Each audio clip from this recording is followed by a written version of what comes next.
दोस्तों, आपने अभी तक ये कहानी यहाँ तक सुनी कि जो सुमित और सुनीता थी वो मेहंदीपुर बालाजी के दर्शन के लिए जाते हैं और वहां पर उन्हें मेहंदीपुर बालाजी के नियम नहीं पता थे कि उन्हें क्या नहीं करना चाहिए था। उसका भाई, सुमित का भाई जो होता है, सुमित से कहता है कि तुम्हें मेहंदीपुर बालाजी के नियम नहीं पता थे। तो जो सुमित होता है वो कहता है कि नहीं, मुझे नहीं पता थे और कौन से ऐसे नियम हैं जो हमें मानने चाहिए।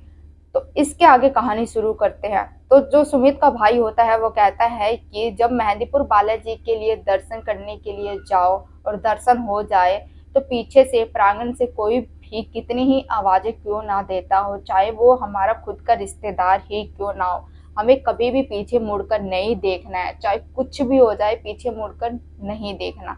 और वहां पर किसी के द्वारा दिया गया प्रसाद भी नहीं खाना और ना ही लेना है। और तुमने तो ये सारी गलतियां कर दी थी और इसी वजह से तुम्हारे पीछे बुरी शक्ति पड़ी हुई है। पर बालाजी का आशीर्वाद तुम्हारे ऊपर है कि तुम दोनों सही सलामत हो और तुम्हारी जान बची हुई है। तब उसके भाई ने कहा कि मेहंदीपुर बालाजी के आशीर्वाद से, उनकी कृपा से शरीर से बुरी आत्माएं निकल जाती है और इधर उधर भटकने लगती है। पर वो किसी शरीर का इंतजार कर रही होती है कि उसे कोई शरीर मिले और वो उनके अंदर घुस जाए।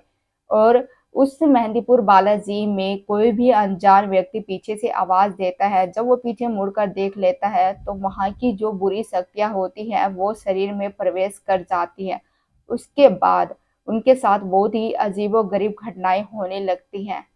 और तुमने तो वहां पर ये सारी गलतियां कर दी थी, वहां पर प्रसाद खा लिया था, पीछे मुड़कर देख लिया था और इसी वजह से बुरी शक्ति तुम्हारे पीछे पड़ गई।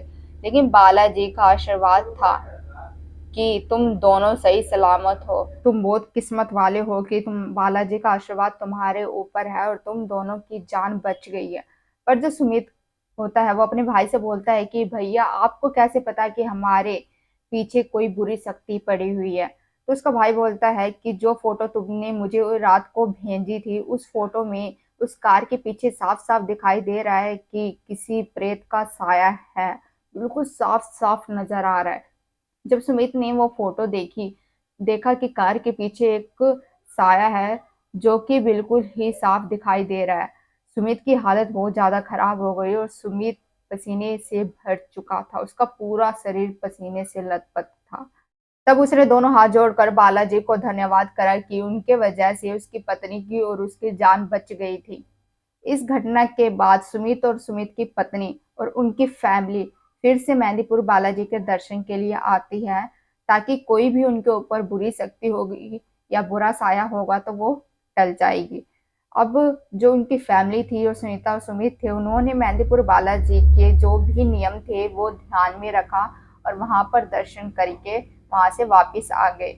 और अब वो बहुत ही ज्यादा खुश है, उनकी फैमिली भी बहुत ज्यादा खुश है, बहुत ही खुशहाली से उनका जीवन बीत रहा है। पर दोस्तों, आपको बता दें कि अगर आप भी मेहंदीपुर बालाजी के दर्शन के लिए जाते हो तो वहां पर उनके नियमों का विशेष ध्यान रखो, क्योंकि अगर आप उनके नियमों का ध्यान नहीं रखोगे तो आपके साथ भी कोई बुरी शक्ति पीछे पड़ सकती है। वैसे तो ऐसी घटना नहीं घटने वाली बालाजी के आशीर्वाद से, लेकिन फिर भी मंदिर के नियमों का पालन करना जरूरी है, ताकि जो भी बुरी शक्ति हो हम उससे बच सके। दोस्तों, ये थी आज की स्टोरी मेहंदीपुर बालाजी की। अच्छी लगी हो तो लाइक कर देना, शेयर करना एंड सब्सक्राइब करना और कमेंट में जय श्री राम जरूर लिखना। मिलते हैं दोस्तों एक और नई हॉरर स्टोरी में, तब तक के लिए आपका बहुत बहुत धन्यवाद दोस्तों।